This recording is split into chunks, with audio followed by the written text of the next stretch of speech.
Ibengue, le sélectionneur. La lutte contre les violences sexuelles en RDC, le Japon promet de soutenir la RDC dans ce combat. Déclaration faite lors de l'Assemblée mondiale des femmes tenue à Tokyo, rencontre à laquelle a pris part la conseillère, le chef de l'État en cette matière. Vous suivrez la restitution dans ce journal. Des cas d'insécurité sont signalés à Lubero dans le Nord Kivu. Le premier à monter au créneau, ce sont des élus provinciaux. Des appels à l'endroit des autorités locales sont ainsi lancés pour prévenir et mettre fin à ce regard de violence. Encore une fois de plus, bienvenue à tous. Les troublés dans la partie sud du territoire de Lubero, des inciviques sapent les efforts entrepris pour la pacification de cette partie du pays. La représentation de ce territoire à l'Assemblée provinciale demande aux autorités de prendre des mesures qui s'imposent pour rétablir la quiétude dans cette partie de la République. Le député Kanzouli Kiezet, devant la presse ce mardi, nous renseigne, nos sources parlent même de plusieurs groupes armés actifs dans cette zone et qui rendent difficile la vie à des paisibles citoyens. Politique, le secrétaire général du Parti du Peuple pour la Reconstruction et la Démocratie a séjourné à Kolwezi dans le Lualaba où il a sensibilisé les militants et militantes de ce parti sur l'autoprise en charge par la culture de l'auto-formation. Faisant d'une pierre deux coups, Henri Movasakani a également annoncé l'inscription de plusieurs jeunes à l'Institut national de préparation professionnelle de Kinshasa. Descente à Kolwezi du secrétaire général du Parti du Peuple pour la Reconstruction et la Démocratie, tout pouvait se jouer sur place à l'aérogare. Impatient de recevoir le message, la base compacte de l'interfédéral de la nouvelle province de Lualaba a poussé son camarade Henri Movasakani à user des diplomaties pour se donner le temps d'atteindre le centre-ville. Une étape dans l'ancien Katanga, je suis dans une mission d'évaluation des activités du parti. Je me suis contenté des rapports concernant les autres fédérations. Maintenant, je vais essayer de mettre en regard ce que j'ai lu dans les rapports et la réalité de terrain. Donc, je viens prendre contact avec les militants de base et là, c'est venir communier avec les propriétaires du parti qui sont les populations, les masses de Kolwezi. Mais en plus, je voudrais écouter davantage. Après cet accueil chaleureux, direction la place de la Poste, où l'attendait une fois encore une masse de militantes et militants venus l'écouter. Prenant la parole, le secrétaire général du PPRD a tout de suite levé l'équivoque sur les défections enregistrées au sein du parti. À en croire Henri Mova, l'existence du PPRD dépend de sa base et non de l'individualisme de certains membres. Concernant l'autoprise en charge prônée dans le cadre des 5 chantiers, le secrétaire général a invité le jeune à la culture de l'auto-formation. C'est là en annonçant l'inscription de près d'une centaine de jeunes à l'Institut national de préparation professionnelle de Kinshasa. Et coopération entre Tokyo et Kinshasa en matière de violence, de lutte contre les violences sexuelles. Le gouvernement japonais promet d'apporter tout son soutien aux activités du bureau du représentant personnel du chef de l'État dans cette lutte contre les violences sexuelles et l'autonomisation des femmes. C'est dans ce cadre que Janine Mabunda s'était rendue à Tokyo pour participer à l'Assemblée mondiale pour les femmes. La restitution de cette activité a été faite ce mardi. Les efforts de protection de femmes contre toute forme de violence se relaient à travers le monde. Le Japon y a fait écho à travers l'Assemblée mondiale de femmes tenue à Tokyo. L'ambassade du Japon à Kinshasa, au cours d'un atelier, en a permis une restitution où la lutte contre les violences sexuelles et l'autonomisation des femmes ont été mises en exergue. Belle occasion pour la représentante du chef de l'État qui a participé à la dite Assemblée de Tokyo de partager de fonds des expériences avec d'autres pays. À en croire Janine Mabunda, la femme ne veut plus être chosifiée. En 2013, il y avait répertorié 15 000 cas de violences sexuelles en République démocratique du Congo. Et en 2014, une année après, il y avait 10 882 cas. Les femmes ne veulent plus être seulement des femmes à genoux, victimes et qui pleurent, veulent être des femmes debout, des femmes courageuses et des femmes ambitieuses. Et donc ça passe par l'investissement dans l'autonomisation des femmes, l'éducation des filles, c'est indispensable. Protéger la femme, c'est multiplier les opportunités du développement d'un pays. Et plus, elle est le plus grand marché du monde. Son impact économique étant incontournable, Madame Patricia Veringa, révèlent que le Japon s'engage dans l'optique de la création d'une société où les femmes brillent dans l'entrepreneuriat. Leur potentiel économique en effet est énorme. Si les entreprises qu'elles ont fondées croissaient au même rythme que celles des hommes, les femmes représentent le plus gros marché émergent du monde. Sortir la femme du trou des préjugés et l'inconsidérer est toute la raison de la lutte contre un monde déséquilibré. Ils viennent de sceller leur union ce mardi à travers la signature d'un protocole d'accord. Le ministère de l'enseignement primaire, secondaire et initiation à la nouvelle citoyenneté et celui de l'enseignement professionnel et technique ont à de fond la promotion du tourisme scolaire qui demeure un pari à gagner à tout prix par le ministère du Tourisme. Faire aimer le pays aux jeunes en leur faisant découvrir toute la beauté éclaboussante de cette grande RDC aux richesses magnifiques. Une démarche que le ministère du Tourisme se détermine à mener à travers le tourisme scolaire, considéré comme étant un processus capable de créer une large ouverture d'esprit aux futurs cadres bien outillés de booster divers secteurs du développement. Le ministère du Tourisme s'associe au ministère de l'EPSINC et celui de l'ETP pour la cause. Le tourisme occupe de plus en plus de l'importance dans la vie moderne. Il est donc nécessaire que l'école s'en préoccupe, car il est une occasion parmi tant d'autres de relier l'éducation et l'enseignement, de l'enseignement à la vie pour permettre aux apprenants l'application concrète des valeurs démocratiques. Les meilleurs touristes, c'est les nationales. Il permet de connaître son pays, de l'aimer, de le défendre, d'éveiller le plus tôt possible son patriotisme et de travailler pour son épanouissement. Pour cela, il faut commencer tôt. Il faut commencer à l'école. Cette vision permettra au ministère de réaliser sa mission de tourisme, valoriser l'image du pays, assurer la promotion du tourisme de jeunes et aussi consolider la conscience nationale. La connaissance de l'élève congolais sera renforcée et contribuera à son épanouissement du point de vue historique. Nous avons ensemble avec les membres du comité de pilotage dont l'installation officielle intervient aujourd'hui, établit un canevas d'activités dont l'activité phare, le lancement officiel des visites guidées, est prévu le vendredi 7 novembre 2015. Les potentialités qui regorgent les différentes provinces du pays serviront de terrain d'expérimentation de ce programme. Kinshasa est retenu comme le premier centre pilote de mise en œuvre. Un retour à l'est de la RDC pour parler du renforcement de collaboration civile-militaire. C'était le leitmotiv d'une journée d'échange entre la société civile, l'armée et la police nationale congolaise ce mardi à Béni. C'est l'organisation Search for Common Ground qui a patronné l'activité et les participants se sont formés mutuellement de recommandations pour un mariage sincère.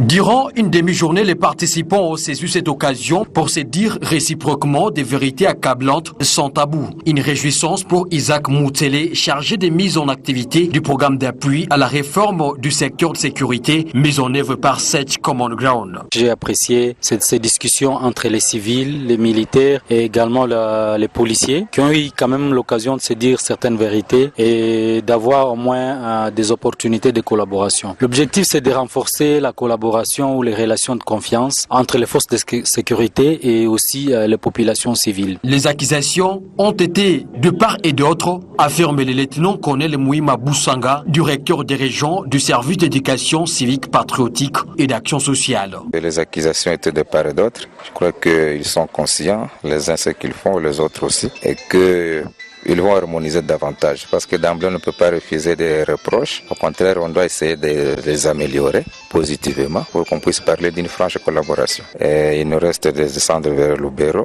Butembo, et après il nous reste le dernier point, ça sera sur Walikale. Kizito Bini Angui de la ZADU appelle l'armée et la police à assumer correctement leur mission régalienne. D'abord, nous avons demandé à l'armée et à la police d'assumer leur mission régalienne, celle de protéger la population et leurs biens, mais également la frontière. Mais quand les rebelles proviennent de l'Ouganda et du Rwanda, ça veut dire que les forces de sécurité ne font pas leur travail. Mais quand quelqu'un trouve la mort, nous dénonçons également le fait que la police ne fait pas son travail. Et nous avons demandé à ces services d'assumer correctement les rôles. C'est l'hôtel Perigola, situé en commune de Moulekera, en cellule Ndoni, qui a servi de cadre pour cette activité. Toujours dans cette partie du pays, des présumés FDLR ont enlevé un commerçant en localité d'Ichacha en chefferie de Bouicha ce mardi. La victime se nomme Zana, âgée d'environ 45 ans révolus. Le coordonnateur du CEPADO qui livre la nouvelle en alerte le gouvernement congolais et ses partenaires. Maître Omar Kavota dénonce aussi la passivité des ravisseurs. Il est au micro de Eric Asmussi. Le CEPADO est préoccupé de la résurgence des cas de kidnapping, surtout à territoire de Lubero et Rutshuru. Nous avons été alertés encore une fois de nouveaux cas de kidnapping à Ichacha, où c'est un commerçant qui a été kidnappé par des présumés FDLR. Le nommé Nzana, âgé de 45 ans et père de 5 enfants, a été kidnappé donc dans cette localité d'Ichacha, un groupement de Binza à chefferie de Bouicha. Jusqu'à présent, on ignore où il serait et le FDLR, ces kidnappeurs, n'ont pas encore exigé quoi que ce soit pour sa libération. Pour l'instant, nous voudrions en alerter les autorités parce que les cas de kidnapping sont devenus récurrents, pratiquement dans la partie du territoire de Rutshuru, ainsi que Lubero, où encore le FDLR ont fait incursion lundi dernier, la nuit de dimanche à lundi. Ils ont découpé à la machette 3 civils à Meriki dans la chefferie de Batangi. Nous pensons que cette situation de kidnapping et d'incursion de FDLR devient de plus en plus récurrente. Nous voudrons ici encourager le FARDC ainsi que la MONUSCO à accélérer les opérations de traque contre ces FDLR de manière à endiguer leur activisme dans la région. Un retour dans la capitale pour parler de la firme bancaire panafricaine Ecobank qui consacre chaque année au moins un jour à la réalisation d'un projet à caractère social au profit du pays dans lequel la banque est implantée. Une activité dénommée Ecobank Day. La célébration est placée cette année sous le thème « Chaque enfant africain mérite un avenir meilleur ». Site choisi pour l'occasion, la zone périphérique de Maluku au centre hospitalier d'État de Maluku. Le centre hospitalier d'État dans la zone de santé de Maluku. Situé dans l'une des plus grandes communes de Kinshasa est presque la seule institution médicale de référence pour une cité d'environ 190 000 habitants. Il y a quelques mois, ces centres de santé étaient dans un état de délabrement avancé. Mais grâce à l'appui d'Ecobank, il n'aura plus le même visage.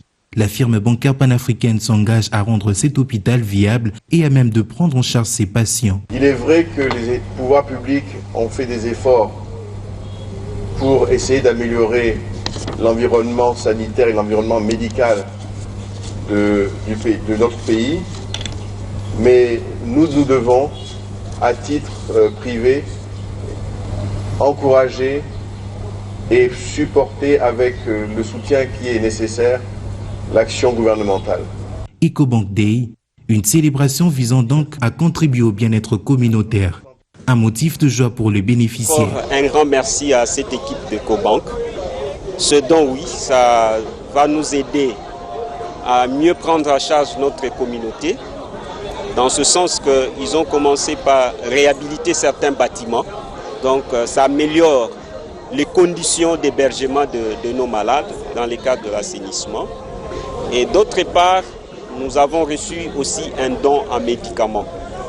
En telle enseigne que quand un médecin prescrit une ordonnance, le malade n'aura pas à faire de longs trajets. Par la même occasion, des bourses d'études équivalentes à 1 500 $ l'année ont été octroyées à près de 10 jeunes étudiants orphelins. Donc le message, c'est pour dire que si Ecobank ne s'intéresse pas aux jeunes, Ecobank ne s'intéresse pas à elle-même, dans le sens où nous souhaitons investir dans la jeunesse. Et investir dans la jeunesse, c'est aller détecter et aller identifier parmi la jeunesse congolaise et en particulier parmi la jeunesse estudiantine et la jeunesse élève des écoles, ceux qui, malgré leur parcours, malgré leurs difficultés, nous montrent qu'il n'y a rien de meilleur que de progresser. Cette journée est également célébrée à travers les 33 autres pays d'Afrique où sont implantés Ecobank. Cette firme bancaire des dignes fils du continent entend améliorer davantage les vécus quotidiens de la population. Ouvrons la page sportive de ce journal avec les Léopards de la RDC qui sont conviés à un tournoi international commémorant les 40 ans de l'accession de la République d'Angola à l'indépendance. Ce tournoi servira de préparation au 4e CHAN prévu au Rwanda en 2016. Jean-Florent Ibengue nous donne des précisions au sujet. On est invité dans le cadre des festivités du 40e anniversaire de l'indépendance à participer à un tournoi qui va se dérouler du 6 au 7, c'est-à-dire que le 6, on va jouer contre la Zambie, pendant que l'Angola va jouer contre, si je ne me trompe, le Swaziland.